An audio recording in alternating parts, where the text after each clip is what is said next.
अस्सलाम वालेकुम स्टूडेंट्स। आज की जो वीडियो है, आज हम पढ़ने वाले हैं एंजाइमेटिक इनहिबिशन। हमारा जो टॉपिक था जिसमें हमने एंजाइम स्टार्ट किया था, तो उसी को कंटिन्यू करेंगे। अब तक हमने पढ़ लिया है एंजाइम का इंट्रोडक्शन, एंजाइम का स्ट्रक्चर, और फिर उसके बाद हमने पढ़ा mechanism of action of enzyme, और फिर हमने पढ़ा factors affecting on enzyme. Now अब जो है हमने पढ़ना है एंजाइमेटिक इनहिबिशन, यानी कौन कौन से ऐसी चीज़ें हैं जो कि एंजाइम की एक्टिविटी को कम कर देती हैं। एंजाइमेटिक इनहिबिशन की सिंपल सी डेफिनेशन ये है कि the phenomena in which enzyme fails to catalyse a reaction is called enzymatic inhibition या एंजाइम इनहिबिशन। यानी एक ऐसा फिनोमेना जिसमें एंजाइम जो है अपना कैटालाइटिक एक्शन परफॉर्म करने से फेल हो जाए, यानी ना कर पाए, वो एंजाइमेटिक इनहिबिशन कहलाती है। और the chemical which can bind to enzyme but not convert into products are called inhibitors. Obviously जो ऐसे सब्सटेंस, अगर कोई सब्सटेंस एंजाइम के साथ बाइंड हो रहा है तो वो एक इंटेंशन के साथ बाइंड होता है कि वो प्रोडक्ट में कन्वर्ट हो जाए। लेकिन अगर कोई ऐसा सब्सटेंस है जो एंजाइम के साथ बाइंड तो हो गया लेकिन प्रोडक्ट में कन्वर्ट नहीं हो सका, तो फिर वो हमारे पास वो सब्सटेंस कहलाता है इनहिबिटर्स। वो सब्सटेंस हमारे पास क्या कहला रहे होते हैं? इनहिबिटर्स कहलाते हैं। अच्छा भाई, अब बात ये है, सवाल यहाँ पर यह आता है, क्वेश्चन इज़ दैट कि ये एंजाइम की इनहिबिशन होना अच्छा है, गुड है या बैड है? अच्छा, ये बिल्कुल obviously it's absolutely fine, because ये हमारी बॉडी में नॉर्मल फिनोमेना है। क्योंकि एंजाइम अगर कंटिन्यूसली रिएक्शन को स्पीड अप करता रहेगा तो बॉडी का रिएक्शन रुकेगा नहीं। तो बॉडी की रिएक्शन को, बॉडी में होने वाले मेटाबॉलिक रिएक्शन को कंट्रोल में रखना होता है। तो मेटाबॉलिक रिएक्शन को, मेटाबॉलिज्म को कंट्रोल में रखने के लिए एंजाइमेटिक इनहिबिशन होना बहुत ज़्यादा ज़रूरी है। इनहिबिशन का होना बहुत ज़्यादा ज़रूरी है ताकि मेटाबॉलिज्म रहे कंट्रोल में। अच्छा, इसका मतलब ये नहीं है कि हमेशा ये इफ़ेक्ट जो है, ये इनहिबिशन जो है गुड होगी, बल्कि ये बैड इम्पैक्ट भी प्रोड्यूस कर सकती है अगर ये इनहिबिशन एक्सटर्नल हो। Internal inhibition is fine. Internal inhibition यानी अगर हमारी बॉडी में ख़ुद कोई ऐसे सब्सटेंसेस हैं जो कि इनहिबिशन कर रहे हैं, यानी बॉडी के नेचुरल फिनोमेना में शामिल है, बॉडी के नेचुरल मैकेनिज़्म में शामिल है, तो दैट इज़ गुड, बिकॉज़ ये जो है हमारी बॉडी में मेटाबॉलिज्म को कंट्रोल करने के लिए। अनटिल और अनलेस कोई डिजीज़ कंडीशन हो, कोई जेनेटिक कंडीशन हो, उसके अलावा ये एक्सेप्शन केस है। लेकिन एक्सटर्नली क्या होता है? एक्सटर्नली ये बैड हो सकता है, कोई पॉइज़न हो सकता है, कोई ऐसी चीज़ हो सकती है जो कि एंजाइमेटिक एक्टिविटी में बॉडी की एंजाइमेटिक एक्टिविटी को जो क्या कर दे, इनहिबिट कर दे, जिसकी वजह से हमारी बॉडी में कोई टॉक्सिक इफ़ेक्ट आ सकता है। तो एंजाइम का इनहिबिट होना, एंजाइमेटिक इनहिबिशन गुड भी है अगर ये इंटरनल है, डिजीज़ कंडीशन के अलावा, तो ये इट्स फाइन। ये कंट्रोल करती है हमारे मेटाबॉलिक फंक्शन को कंट्रोल में रखती है। और अगर एक्सटर्नल है तो एक्सटर्नल गुड भी एक्सटर्नल बैड होता है, क्योंकि ये हमारी बॉडी ये अनइंटेंशनली, जो कि ना चाहते हुए भी, ये बॉडी के एंजाइमेटिक एक्शन को रोक देता है। अच्छा, लेकिन हर दफ़ा एक्सटर्नल इनहिबिशन बैड नहीं होती है, एक्सटर्नल इनहिबिशन गुड भी हो सकती है। एक्सटर्नल इनहिबिशन हर दफ़ा बैड नहीं हो सकती, यानी हमारी बॉडी के लिए बुरी नहीं हो सकती, बल्कि ये अच्छी भी हो सकती है। कैसे अच्छी हो सकती है? जैसे कि एंटीबायोटिक्स। कोई बैक्टीरिया हमारी बॉडी में चला गया, अब वो बैक्टीरिया हमारी बॉडी को डिस्ट्रॉय कर रहा है, बॉडी के सेल को डिस्ट्रॉय कर रहा है, डिजीज़ कॉज कर रहा है, तो हमने एंटीबायोटिक ली, और एंटीबायोटिक आकर उस बैक्टीरिया में एंजाइमेटिक रिएक्शन को इनहिबिट कर रहा होता है। जैसे कि एग्जांपल है हमारे पास पेनिसिलिन की। पेनिसिलिन जो है कॉमन एग्जांपल अगर मैं आपको दूं पेनिसिलिन की, तो आपने कभी ऑगमेंटन खाई होगी, तो ये एग्जांपल है पेनिसिलिन का कि अच्छा, ऑगमेंटन एग्जैक्टली पेनिसिलिन नहीं है, बल्कि उसका डेरिवेटिव है, उसकी क्लास का मेडिसन है। लेकिन सिर्फ क्योंकि कॉमन है, आपको यूजुअली आप सब ने कभी ना कभी यूज़ की होगी, इसलिए मैंने एग्जांपल दी है इसकी। अच्छा भाई, तो पेनिसिलिन क्या करता है? पेनिसिलिन बैक्टीरिया में होने वाले सेल वॉल की सिंथेसिस को रोकता है, सेल वॉल सिंथेसिस को रोक देता है। अब कोई बैक्टीरिया, ज़्यादातर ग्राम पॉजिटिव बैक्टीरिया, जैसे कि कभी आपको थ्रोट इन्फेक्शन हुआ हो तो ग्राम पॉजिटिव बैक्टीरिया अक्सर इन्वॉल्व होता है थ्रोट इन्फेक्शन में। तो वो थ्रोट इन्फेक्शन, गले में दर्द हो रहा है, ये चीज़ें हो रही हैं, तो ऑगमेंटन खाई, ये चीज़ें ठीक हो गई। तो क्या हुआ, ये हमारे लिए गुड हो गया, ये हमारे लिए अच्छा हो गया, हमारी बॉडी के लिए इफ़ेक्टिव हो गया। सही है। तो ये कंडीशन है, ये जो क्वेश्चन था कि एंजाइम का इनहिबिशन होना, एंजाइमेटिक इनहिबिशन होना अच्छा है या बुरा है, तो दोनों एस्पेक्ट से मैंने आपको यहाँ पर एक्सप्लेन कर दिया। अब ज़रा हम बात करते हैं कि इनहिबिशन, यानी जो इनहिबिशन हो रही है ये कितने टाइप्स की है। हमने यहाँ पर डिस्कस करना है कि टाइप्स ऑफ इनहिबिशन, यहाँ पर डिस्कस करते हैं इनहिबिशन की टाइप्स। अच्छा जी, इनहिबिशन की टाइप्स आपको पता ही है, एक कहलाता है कॉम्पिटिटिव इनहिबिटर, सही है, एक कहलाता है कॉम्पिटिटिव इनहिबिशन और एक कहलाता है non competitive inhibition. Non competitive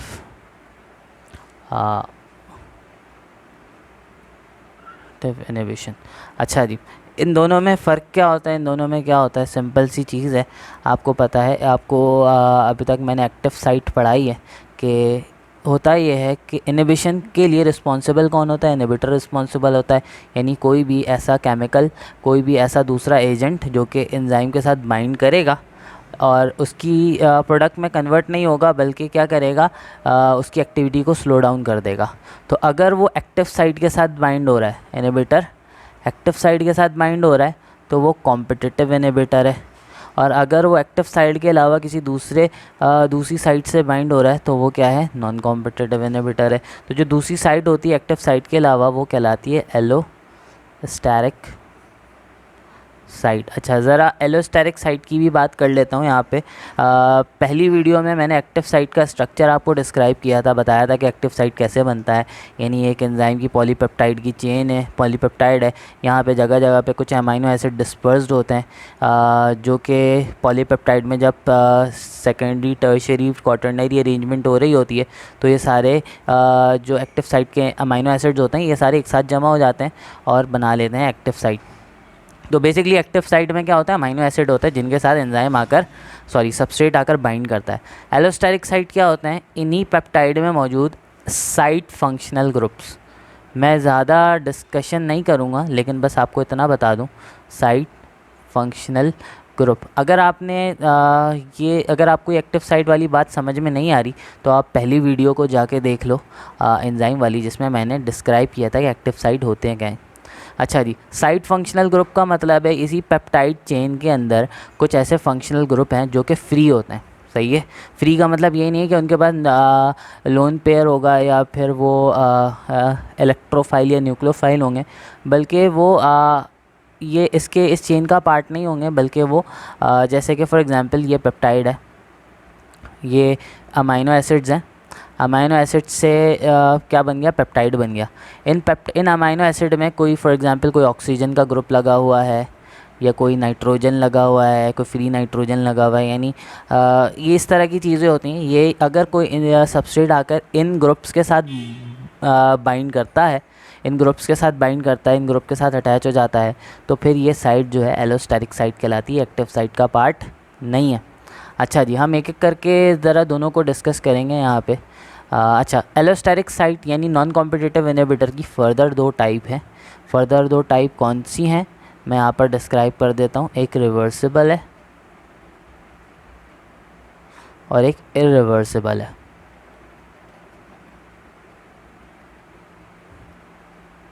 एक एक करके मैं यहाँ पर डिस्कस करता हूँ, आपको चीज़ समझ में आएगी। सबसे पहले हम यहाँ पर बात करते हैं कॉम्पिटिटिव इनहिबिटर की। सबसे पहले हम बात करेंगे किसकी, कॉम्पिटिटिव इनहिबिटर की।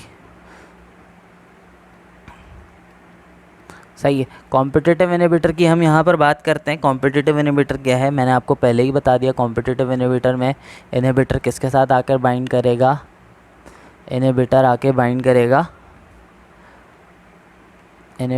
आकर एक्टिव साइट के साथ बाइंड करेगा। सही है, एक्टिव साइट के साथ बाइंड करेगा। जब एक्टिव साइट के साथ कोई मॉलिक्यूल बाइंड कर जाएगा तो उसको जो है उसका जो सबस्ट्रेट होगा उसको बाइंड करने की जगह मिलेगी ही नहीं। तो जब उसको बाइंड करने की जगह ही नहीं मिलेगी तो वो अपना रिएक्शन कैसे करेगा, वो प्रोडक्ट में कैसे कन्वर्ट होगा। यानी अगर फॉर एग्ज़ाम्पल एक एंजाइम है, अब एक एंजाइम में ये एक्टिव साइट है उसका, ये एक्टिव साइट है उसका, this one is active site. तो अब इस एक्टिव साइट के साथ इस एक्टिव साइट के साथ जो है आके अटैच होना था किसको, इस एक्टिव साइट के साथ आकर अटैच होना था सबस्ट्रेट को। लेकिन एक दूसरा मॉलिक्यूल आया जो यहाँ पर आके पहले से आके बैठ गया, ना ख़ुद प्रोडक्ट में कन्वर्ट हो रहा है ना उसको जगह दे रहा है कि वो आके प्रोडक्ट में कन्वर्ट हो सके।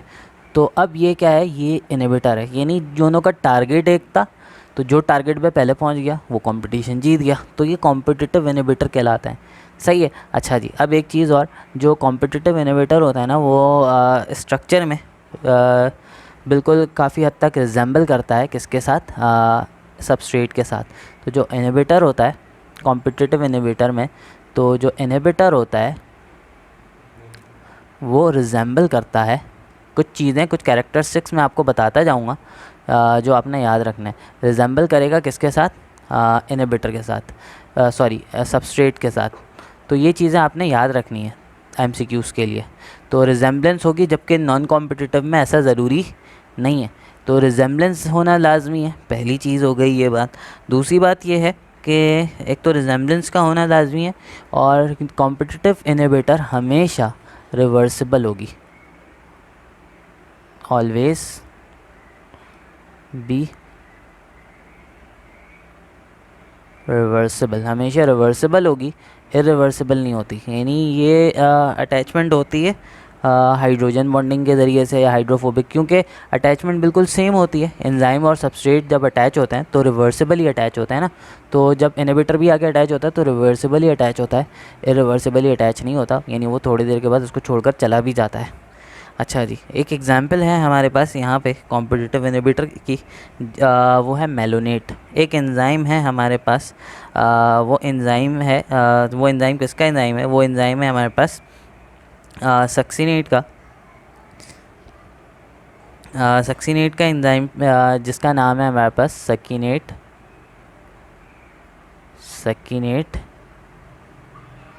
डिहाइड्रोजिनेस। अच्छा, अगर आपको क्रैप्स साइकिल याद हो, अगर आपने क्रैप्स साइकिल पढ़ी हो, मैं पढ़ाऊँगा ये क्रैप्स साइकिल आइंदा आने वाली वीडियोस में। सिंध बोर्ड वाला लेक्चर मैंने अपलोड किया हुआ है, लेकिन फेडरल बोर्ड से भी पढ़ाऊँगा। तो क्रैप्स साइकिल में एक रिएक्शन होता है जिसमें सैकेनिक एसिड जो है, सैकेनिक एसिड फ्यूमेरिक एसिड में कन्वर्ट होता है। सैकेनिक एसिड फ्यूमेरिक एसिड में कन्वर्ट होता है, या सकीनेट जो है फ्यूमेरेट में कन्वर्ट होता है। तो इसके बीच में जो एंजाइम होता है वो होता है सकीनेट डिहाइड्रोजिनेस। सही है, सकीनेट डिहाइड्रोजिनेस। अच्छा, अब क्या होता है सकीनेट डिहाइड्रोजिनेस का एक यहाँ पर सकीनेट डिहाइड्रोजिनेस का इसका मतलब है, यहाँ पर इसका जो सबस्ट्रेट है वो सबस्ट्रेट क्या है, सक्सिनेट है। सही है, वो क्या है, सकीनेट है। अच्छा, ये इसका सबस्ट्रेट है। तो यहाँ पर एक इसका इनहिबिटर होता है जिसका नाम है मेलोनेट। दोनों का जो है ना स्ट्रक्चर बहुत ज़्यादा एक दूसरे से रिजेंबल करता है। कैसे, मैं यहाँ पर इसकी स्ट्रक्चर ड्रॉ करके दिखाता हूँ आपको। जो सकीनेट है हमारे पास वो कुछ ऐसा होता है। सकीनेट हमारे पास, ये सकीनेट है हमारे पास।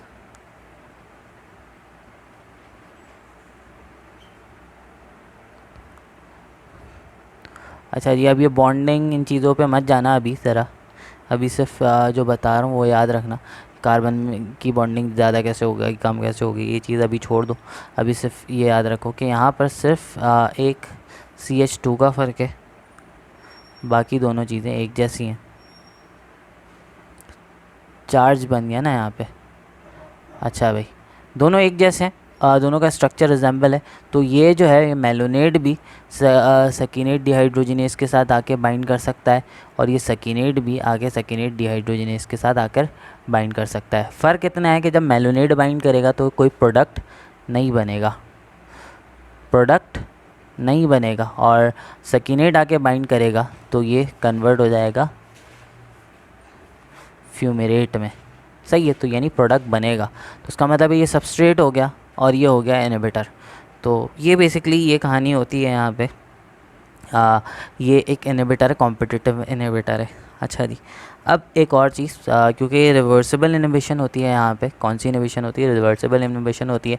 ये मेलोनेट हमेशा सेकेनेट डिहाइड्रोजनेज को बाइंड करके नहीं रखता बल्कि छोड़कर चला भी जाता है। अच्छा जी, इसकी इम्पॉर्टेंस क्या है? देखो भाई, कुछ चीज़ें हैं। कॉम्पिटिटिव इनहिबिटर से एक चीज़ हमें पता लगती है, एक चीज़ हमें यहाँ पे पता लगी है कि एंजाइम अपने सिर्फ सबस्ट्रेट के साथ रिएक्ट कर सकता है। सबस्ट्रेट जैसा मिलता जुलता एक पार्टिकल आया तो एंजाइम ने उसको प्रोडक्ट में कन्वर्ट नहीं किया। तो इसका मतलब है कीलॉग थ्योरी जो है वो यहाँ पर वैलिड हो गई। तो कीलॉग थ्योरी जो है उसकी कंफर्मेशन होती है यहाँ से। कीलॉग थ्योरी या कीलॉग हाइपोथेसिस जो है उसको सपोर्ट करती है ये कॉम्पिटिटिव इनहिबिशन। इसके अलावा ये होता है कि ये क्या कहते हैं, हम यहाँ पर कॉम्पिटिटिव इनहिबिशन के ज़रिए से बहुत सारे एंटीबायोटिक्स के को बना सकते हैं। हम बहुत सारे बैक्टीरिया को किल कर सकें, बैक्टीरिया के को कंट्रोल कर सकते हैं ताकि कॉम्पिटिटिव इनहिबिशन के ज़रिए से। अच्छा जी, ये तो खैर कुछ एडवांटेजेस थी, ये आप ख़ुद भी आराम से बुक से पढ़ सकते हो। इवन अपना थोड़ा सा जहन इस्तेमाल करके आप ख़ुद भी मुझे बता सकते हो। तो आप मुझे कमेंट सेक्शन में ज़रूर बताना कि और क्या क्या एडवांटेजेस आपको कॉम्पिटिटिव इनहिबिशन के नज़र आते हैं। अब बात कर लेते हैं ज़रा नॉन कॉम्पिटिटिव इनहिबिशन की। अब हम बात करते हैं नॉन कॉम्पिटिटिव इनहिबिशन की। अच्छा जी, नॉन कॉम्पिटिटिव इनहिबिशन के बारे में आपको पहले ही बता दिया कि यहाँ पर जो इनहिबिटर होगा, इनहिबिटर क्या होता है इसकी डेफिनेशन भी बताई है आपको। इनहिबिटर जो है ये क्या कहाँ से बाइंड होगा? एक्टिव साइट से बाइंड नहीं करेगा, एलोस्टेरिक साइट से बाइंड करेगा।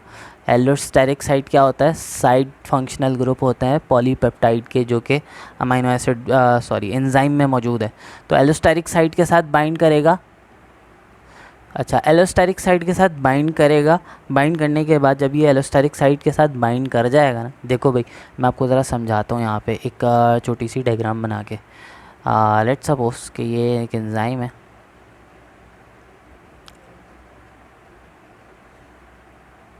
अच्छा भाई, ये है इसका एक्टिव साइट, सही है। और ये है इसका एलोस्टेरिक साइट, छोटा सा साइट है ये एलोस्टेरिक साइट। अब अगर एक सबस्ट्रेट आता है और इसके साथ आकर बाइंड कर जाता है, सबस्ट्रेट नहीं सॉरी इनहिबिटर आता है इसके साथ आकर बाइंड कर जाता है, तो इसकी वजह से होता क्या है? इसकी वजह से यहाँ पर रिपल्जन क्रिएट हो जाता है। यहाँ पर रिपल्जन क्रिएट हो जाती है, यानी यहाँ पे बेसिकली एक क्या होता है, यहाँ पे जो बॉन्ड बनना होता है, यानी देखो यहाँ पे हाइड्रोजन बॉन्डिंग बनती है ना, हाइड्रोजन बॉन्डिंग बननी होती है सबस्ट्रेट और इस एक्टिव साइट के बीच में। इस एक्टिव साइट में जो अमीनो एसिड मौजूद है उसके बीच में और सबस्ट्रेट के बीच में। तो इस फंक्शनल ग्रुप के होने की वजह से यहाँ पे इस एक्टिव यानी यहाँ पे इस इनहिबिटर के होने की वजह से यहाँ पे कोई सब्सटेंस आके बाइंड नहीं कर पाता। वो क्या करता है, इस अमाइनो एसिड की यानी एक्टिव साइट पे जो अमाइनो एसिड मौजूद है उसकी एक्टिविटी को रोक देता है। अच्छा, अब मैंने आपको बताया था कि एक्टिव साइट की दो पार्ट्स होते हैं, ये भी पहली वीडियो में बताया था। एक होता है बाइंडिंग साइट, एक होता है बाइंडिंग साइट और एक होता है हमारे पास कैटालाइटिक साइट, सही है, कैटालाइटिक साइट। अच्छा, अब एक बात, ये बस इतनी बात अभी याद रखना। तो जो इनहिबिटर आके एलोस्टेरिक साइट के साथ बाइंड करता है वो या तो इस बाइंडिंग साइट को के अमाइनो एसिड के ऊपर अपना इन्फ्लुएंस रखेगा या तो इस कैटालाइटिक साइट के ऊपर रखेगा, सही है। अच्छा, अगर कोई इनहिबिटर जो है, अगर कोई इनहिबिटर कैटालाइटिक साइट के ऊपर अपना इन्फ्लुएंस रख रहा है तो उसका मतलब है बाइंडिंग साइट अपना काम कर सकता है लेकिन कैटालिसिस नहीं हो सकती, सही है। और अगर कोई बाइंडिंग साइट के ऊपर इन्फ्लुएंस रखा है तो बाइंडिंग साइट अपना काम नहीं कर पाएगा। अगर बाइंडिंग साइट अपना काम नहीं कर पाएगा तो उसका मतलब है कैटालिसिस भी नहीं हो सकती। अच्छा, अब एक चीज़ है यहाँ पे, लेट्स सपोज कि ये ग्रीन से दिखा रहा हूँ, ये बाइंडिंग साइट के अमाइनो एसिड है और ये यहाँ पे रेड से नहीं यहाँ पर दिखा देता हूँ येलो से, लेट सपोज यहाँ पर ये आपके ये कैटालाइटिक साइट के अमीनो एसिड्स हैं। अब ये ये अगर फॉर एग्जांपल अब या तो इसके बाद दो रास्ते होंगे एलोस्टेरिक यानी इनहिबिटर जो है जो एलोस्टेरिक साइट के साथ बाइंड करेगी, क्योंकि करीब करीब है ना, तो ये क्या करेगा, रिपल्जन कॉज करेगा, ये फोर्स ऐसे कॉज करेगा जो कि या तो इस बाइंडिंग साइट के अमीनो एसिड को ब्लॉक कर रहा होगा या तो फिर वो इस कैटालाइटिक साइट को इन्फ्लुएंस को ब्लॉक करेगा, कि अपना फंक्शन परफॉर्म करने से रोकेगा। अब मेरी बात बिल्कुल ध्यान से समझना है आपने। क्या समझना है? पहली चीज़ मैंने आपको बताया था, अभी जो ये बात बताई है ना, ये बात आपने याद रखनी है, यहाँ वाली बात अभी आपने याद रखनी है, तो आपको पूरी कहानी खुद ब खुद समझ में आ जाएगी। पहली चीज़ आपने क्या याद रखनी है, देखो भाई, there are two types. First type is that कि ये रिवर्सिबल होता है। बहुत बुरी राइटिंग है लेकिन सिर्फ आपने समझना है। अब रिवर्सिबल इरिवर्सिबल की स्पेलिंग तो आप सबको आती ही होगी। तो रिवर्सिबल होता है और एक इरिवर्सिबल होता है। पहले ज़रा डिस्कस करते हैं रिवर्सिबल की। रिवर्सिबल का मतलब है कि एंजाइम जो है डीनेचर नहीं होगा, एंजाइम डीनेचर नहीं होगा, नो डीनेचरेशन, जबकि इरिवर्सिबल में डीनेचर हो जाएगा। इसका मतलब है इरिवर्सिबल जो इनहिबिटर है वो एंजाइम को बर्बाद कर देता है, यानी इरिवर्सिबल में डीनेचर हो जाएगा। अच्छा जी, अब ज़रा समझना है यहाँ पे रिवर्सिबल के अंदर यानी रिवर्सिबल के अंदर जब कोई भी इनहिबिटर आके एंजाइम के साथ बाइंड करता है, सही है, जो कोई भी इनहिबिटर जब एंजाइम के साथ बाइंड करता है तो वो टेम्परेरी होते हैं, सही है, तो टेम्परेरी इनहिबिशन होती है, टेम्परेरी इनहिबिशन होती है। जबकि रिवर्सिबल के साथ बाइंड किया तो डीनेचर हो गया एंजाइम, तो ये परमानेंट होगा, सही है, तो ये परमानेंट होगा। अच्छा जी, अब ज़रा समझते हैं, पहले हम रिवर्सिबल की बात करते हैं। रिवर्सिबल के अंदर जो इनहिबिटर होगा ना,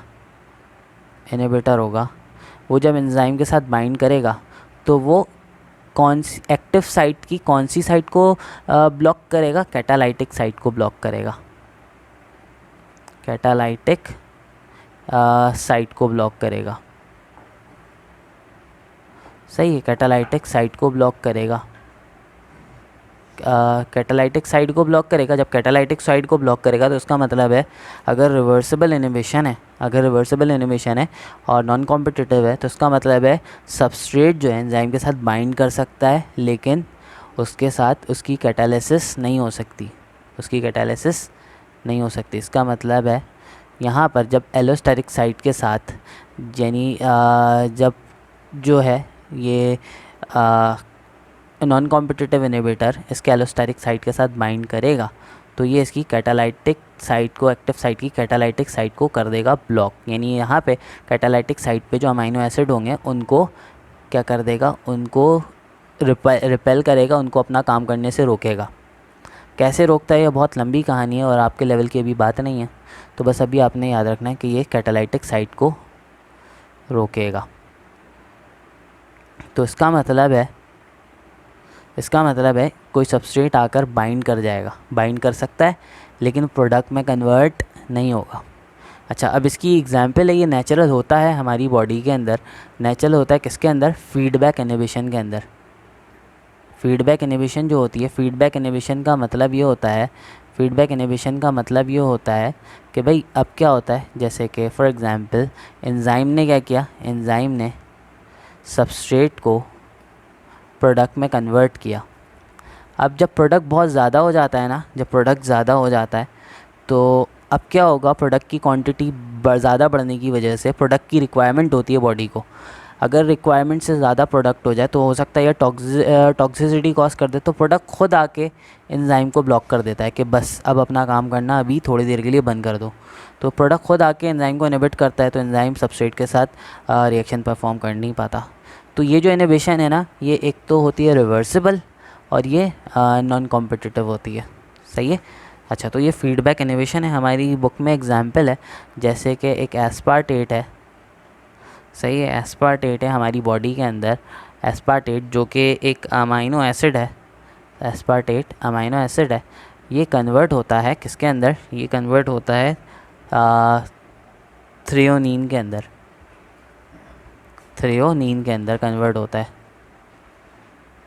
सही है, ये थ्रियोनीन के अंदर कन्वर्ट होता है, लेकिन डायरेक्टली कन्वर्ट नहीं होता, ये डिफरेंट चेन रिएक्शन से कन्वर्ट होता है। ए में कन्वर्ट होता है, फिर बी में कन्वर्ट होता है, फिर सी में कन्वर्ट होता है, एंड देन डी में कन्वर्ट होता है, और फिर डी से फाइनली इस पर कन्वर्ट हो जाता है।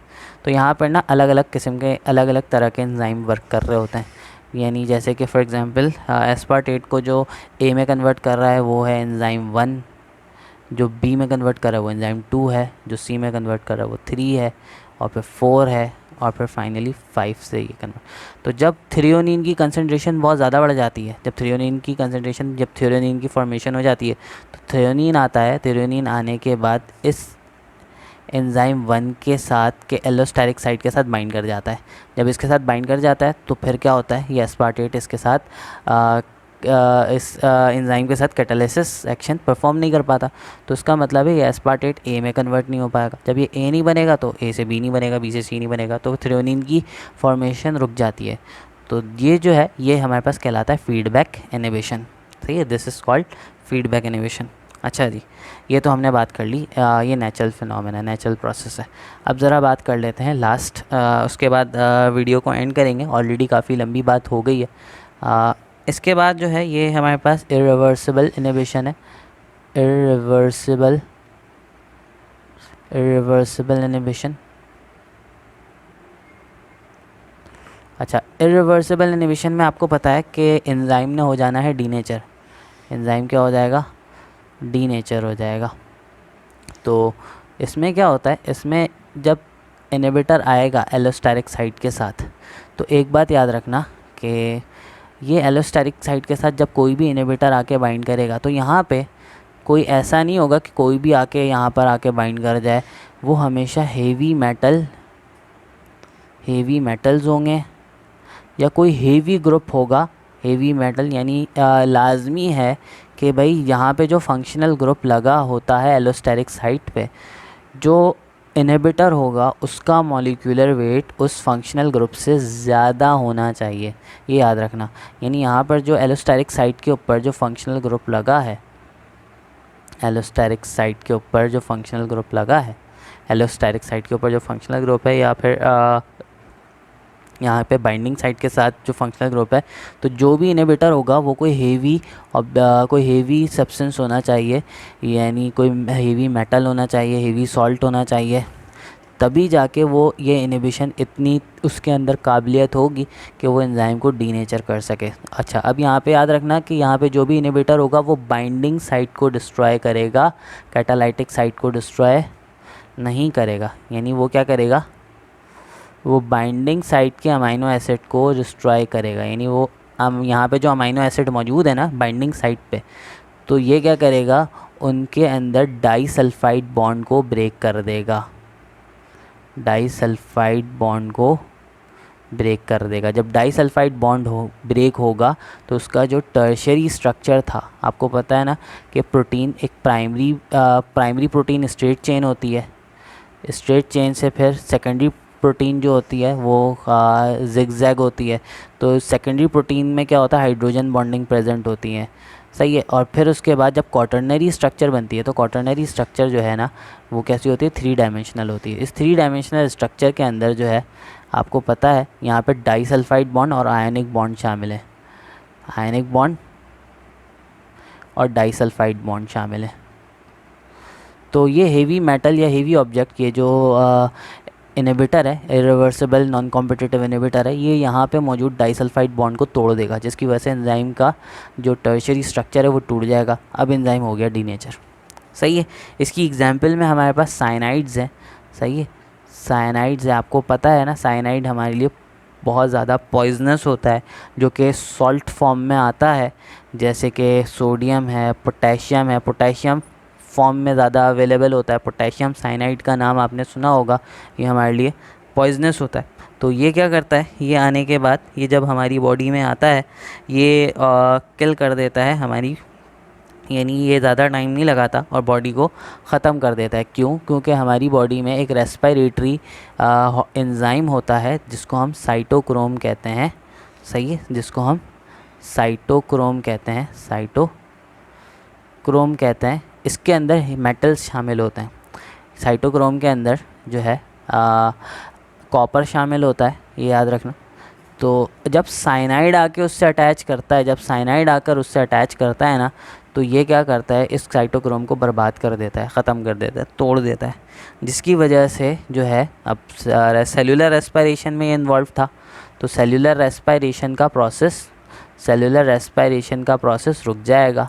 सेलुलर रेस्पिरेशन जब हो नहीं पाएगी, जब सेलुलर रेस्पिरेशन हो नहीं पाएगी तो क्या होगा, सेलुलर रेस्पिरेशन के इलेक्ट्रॉन ट्रांसपोर्ट चेन में, यानी जो मेन एनर्जी ड्राइविंग प्रोसेस था उसको रोक देगा। तो जब ये सेलुलर रेस्पिरेशन को रोकेगा, बॉडी को एनर्जी ही नहीं मिलेगी। बॉडी के अंदर जब ऑक्सीजन आएगा, ऑक्सीजन अपना काम नहीं कर पाएगा। ऑक्सीजन की हेवी कंसनट्रेशन बॉडी में टॉक्सिसिटी कॉज कर देगी। अच्छा, खैर ऑक्सीजन के अलावा क्योंकि बॉडी को एनर्जी ही नहीं मिल पा रही, क्योंकि सेलुलर रेस्पिरेशन हो नहीं रही कहीं पे, जिसकी वजह से बॉडी जो है फ़ौरन डेथ भी हो जाती है इसकी वजह से। इसके अलावा जो है जो हमारे पास मरकरी है, मरकरी का के बारे में आपने सुना होगा कि ये हमारे पास बहुत ज़्यादा पॉइजनस होता है। तो मरकरी भी क्या करता है, ये नॉन कॉम्पिटिटिव इनहिबिशन कॉज कर रहा होता है। मरकरी है, सिल्वर है, कॉपर है, ये सारी चीज़ें जो है ये नॉन कॉम्पिटिटिव इनहिबिटर्स हैं जो कि हमारी बॉडी में जो है आके अटैक करते हैं। ये कहाँ पर आके अटैक करते हैं, ये एंजाइम के एलोस्टेरिक साइट पे। एंजाइम के एलोस्टेरिक साइड में मौजूद होता है थायोल ग्रुप। थायोल ग्रुप यानी सल्फ़र और हाइड्रोजन, ये जो ग्रुप प्रेजेंट है, this is a thiol group. तो थायोल ग्रुप के साथ बाइंड करते हैं और एंजाइम की एक्टिविटी को रोक देते हैं। तो student, this is all about today's lecture. Hopefully आपको यहाँ तक की बात समझ में आ गई होगी। अब इंशाल्लाह आगे की कहानी जो है अगली क्लास में कंटिन्यू करेंगे। तो जब तक के लिए अल्लाह हाफ़िज़। अगर आपको वीडियो समझ में आई है तो चैनल को सब्सक्राइब करना और वीडियो को लाइक भी करना। Thank you so much. Allah हाफ़िज़।